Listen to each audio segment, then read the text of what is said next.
बुखार साहब, ईरान के दफ्तर खारजा के तर्जुमान ये कह रहे हैं कि यूएस के इंटेंशंस और उनके ऑब्जेक्टिव्स ये हैं कि वो ईरान को मुख्तलिफ हिस्सों में तोड़ दें और उसके तेल पर कब्जा कर लें। आपको लगता है कि वाकई ही अमेरिका के अहदाफ यही हैं और वो इसको किसी तरह हासिल कर सकते हैं? देखिए, अहदाफ कायम करना या उसके बारे में प्लानिंग करना, ये तो इसके ऊपर तो कोई पाबंदी नहीं है, लेकिन there are always doables and impossible things. ये डूएबल नहीं है। Iran can not be divided into any parts. ये वो एक दीवाने की और बढ़ है। इसलिए कि कोशिशें बहुत पहले भी हो चुकी हैं। मुझे अच्छी तरह से याद है कि बलूचिस्तान के इलाके में आधा बलूचिस्तान ईरान का हिस्सा है, आधा बलूचिस्तान पाकिस्तान का हिस्सा है। यहाँ पर अमेरिका की ब्लैक वाटर जो है वो कोशिश करती रही है कि यहाँ की तंजीमों को, और अगर आपको याद हो एक दफ़ा हवाई हमले हुए थे, हमने भी किए थे, ईरान ने भी किए थे, अभी कुछ डेढ़ 2 साल की बात है। तो ये वही कुव्वतें थी जो उनको उकसा रही थी कि ग्रेटर बलूचिस्तान बनेगा। ये पहले भी कोशिशें हुई हैं। इसी तरीके से कुर्दिस्तान के हवाले से अमेरिका ने हमेशा कुर्दों को सपोर्ट किया है। कुर्द जो हैं उनका बॉर्डर लगता है इराक के साथ भी, तुर्की के साथ भी, ईरान के साथ भी। अब फिर आपने सुना ना कि उनको पैसे दिए हैं, असला वसला दिया है, और वो थोड़ा सा दाखिल भी हुए हैं ईरानियन टेरिटरी में, लेकिन जो उनके साथ सलूक हुआ है वो जाके कोई उनसे पूछे। तो एक तो ये ख्वाहिश करने पर कोई पाबंदी नहीं है, लेकिन ईरान के टुकड़े नहीं हो सकते, और यही हाल उसकी जो ऑयल इंस्टॉलेशंस हैं उनका भी है। देखिए, इस तरह की जब वेव्स आती हैं उधर से, तो उसका जवाब भी ईरान की तरफ से दिया जाता है। जो ईरान के प्रेसिडेंट है वो ये कहते हैं कि हम पर जितना भी दबाव डाला जाएगा, हमारा रद्द-ए-अमल उससे भी ज़्यादा शदीद होगा जी। ठीक है जी। और वो ये कहते हैं कि ईरान कभी नाइंसाफ़ी और जाहरियत के सामने नहीं झुकेगा। और जो फॉरेन मिनिस्टर ने और प्रेसिडेंट ने एक और बात कही है, वो मेरे ख्याल से ज़्यादा अहम है। वो ये कहते हैं कि नेतन्याहू ने अपनी मक्कारी से डोनाल्ड ट्रंप को इस जंग में घसीट लाया है वो जी। इसके ऊपर आने वाले वक्त में आप देखिएगा कि जो अवाम है अमेरिका की, 2-3 जुलूस तो मैंने ऑलरेडी देख लिए हुए हैं अमेरिका में जो निकले हैं ईरान की जंग के खिलाफ। आप देखिएगा इसके ऊपर कितनी लहदे होगी। एक बात। दूसरी बात यह है कि इराकची जो है उन्होंने बड़ा लंबा चौड़ा बयान इसके हवाले से दिया है। उन्होंने कहा है कि अब तक अमेरिका की जंग में $100 अरब जो है वो खर्च हो चुके हैं। वो इकॉनमी जिसको ट्रंप ठीक करने चले थे, जिसके लिए टैरिफ की जंग शुरू की थी उन्होंने, make America great again, America first, वो सब बकवासियात जो है वो इसकी नज़र हो रही हैं, जो एडवेंचर उन्होंने ईरान के खिलाफ किया है। ये हमारे सामने वो सारे सबूत रखे हैं। ठीक है जी।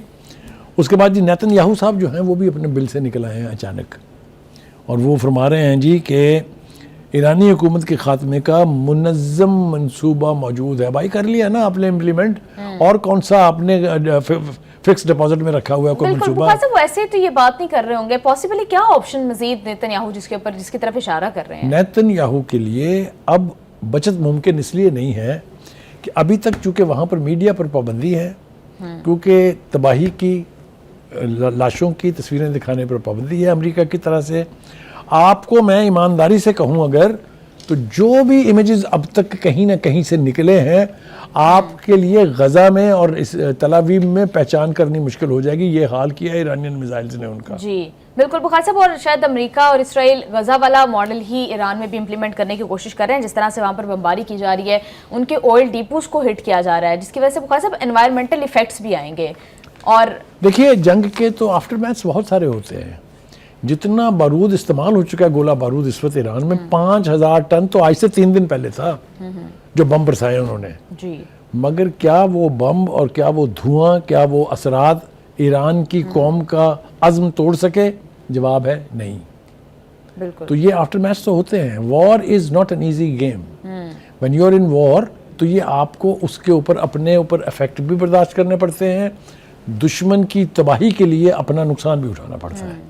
तो ये तो वॉर में होता है। खासा पाकिस्तान पर इसका क्या असर होगा? देखिए, Pakistan is monitoring the situation very closely, लेकिन मेरा ख्याल से अब टाइम आ गया है कि हम डिप्लोमेसी का एक्सप्रेशन यूज़ करके मज़ीद मुनाफ़कत से काम ना लें। You have to call a spade. अभी तक हमने अमेरिका के और इजराइल के ईरान करने की उस तरह से मजम्मत नहीं की है जिस तरह से हमें एक मुस्लिम ब्रदर मुल्क के ऊपर हमले की सूरत में करनी चाहिए थी जी। हम चाहे वो बोर्ड ऑफ वॉर हो, मैं तो उसको बोर्ड ऑफ वॉर कहता हूँ, बोर्ड ऑफ पीस तो नहीं है। इस हवाले से 2 बातें मैंने करनी है और वो करके छोड़ूंगा मैं। एक तो ये कि इंडोनेशिया जो है उसको कोई शर्म और गैरत का एहसास हुआ है, उसने अपनी मेंबरशिप मुअत्तल कर दी है। पहला, आप कह सकते हैं ये बारिश का पहला खतरा है। जी। मुसलमानों को ईरान के साथ यकजहती के लिए, अपनी अपनी रियासतों के बचाव के लिए इस वक्त बोर्ड ऑफ पीस, जो so called board of peace है, जिसे मैं बोर्ड ऑफ वॉर कहता हूँ, उसे क्विट कर देना चाहिए। पाकिस्तान को भी, सबको, पाकिस्तान को सबसे पहले। मुझे तो इस बात पे अफसोस और गुस्सा है कि अब तक हमने किया क्यों नहीं। आपने तो ऐसे पूछा कि पाकिस्तान को बाहर का कोई मुल्क है। हमें तो ये शर्म और वो हया बहुत पहले आ जानी चाहिए थी, लेकिन वो मैं कहता हूँ देर आयद दुरुस्त आयद, खुदा के लिए अब कर दीजिए। Don't delay it any further. जी। मुखर साहब, इस जंग का पूरी दुनिया की एनर्जी मार्केट के ऊपर, जिस तरह से ईरान के ऑयल डिपोज को अटैक किया जा रहा है और फिर ईरान जो है वो दूसरे ममालिक के अंदर, अरब कंट्रीज के अंदर, गल्फ के अंदर उनकी ऑयल रिफाइनरीज को टारगेट कर रहा है सऊदी अरब में, तो पूरी दुनिया की एनर्जी मार्केट के ऊपर और फिर किस तरह के एनर्जी क्राइसिस को ये जन्म दे सकती है, कितने long term effect? All is well in the war and love. War में जो स्ट्रेटजी आपके दुश्मन को नुकसान पहुंचाए, उसको अपनाने के लिए ज़रूरी है कि आप वो इक़दामात करें। पूरी दुनिया मिडिल ईस्ट के ऑयल पर चलती है जी। ये तो कोई पहली नहीं है जी। इन जगहों पर जहां जहां अमेरिका ने अपने अड्डे डरा के बनाए हुए थे कि तुम्हें ईरान खा जाएगा, तुम्हें ईरान खा जाएगा, और वो इस खित्ते में अपनी धौंस जमाए बैठा था, उन रियासतों पर हमले करके ईरान ने दो बातें साबित की हैं। एक तो ये है कि जी वो जिसने आपको प्रोटेक्शन मुहैया करनी थी, जिसके लिए आपने अपनी सरजमीन पर उनके अड्डे बनाए थे, कहाँ है वो अमेरिका? बताइए, किसी रियासत को डिफेंड करने के लिए आया अमेरिका? जी। कितनी खौफनाक बात है ये कि अड्डे इसलिए वहां बनाए थे कि हम आपको प्रोटेक्शन देंगे। तो वो साहब, इसके बाद क्या ये अरब कंट्रीज अपना जो स्टैंड है, जो वो हमेशा से अमेरिका के पर रिलाई करती रही हैं फॉर देयर सिक्योरिटी, क्या आप वो कुछ तब्दीली उसमें आप देखेंगे कि इस जंग में, एटलीस्ट इस जंग के अंदर, वो अपनी पोजीशन को तब्दील करें? मेरे ख्याल से इसका आगाज हो गया है, क्योंकि मैंने जैसे पहले कहा था कि अमेरिका के ऊपर ये दबाव है इन रियासतों की तरफ से कि आप इस जंग को ख़त्म करें। एक दूसरा है कि जो आलमी मंडी में जो हाल हुआ है, जिस तरीके से नोज डाइव हुई हैं जो इंटरनेशनल प्रोमिनेंट स्टॉक एक्सचेंजेस हैं, वो नक्शा आपके सामने है। ईरान ने तो ये कहा है कि अगर ये जंग जारी रही तो अनकरीब ये जो पर बैरल प्राइस है जो 60 थी, वो 200 पे जाएगी। That means about 325% hike in petrol price. उस हवाले से तो बुखारी साहब डोनाल्ड ट्रंप ने ट्वीट कर रखी है कि अगर 200 बैरल तक भी जाती है तो दुनिया के अमन और इस्तेहकाम के लिए ऑयल की इतनी ज्यादा प्राइस, तो ये तो बहुत कोई उसकी अपनी कौम फाड़ के खा जाएगी उसको, बाकियों को तो छोड़ दें आप। क्योंकि प्राइसेस के हवाले से आपको पता है सेंसिटिविटीज अमेरिका में क्या है। ये चले थे अमेरिका को अमेरिका फर्स्ट बनाने, ये चले थे अमेरिका को पावरफुल इकोनॉमिक माइट बनाने के लिए।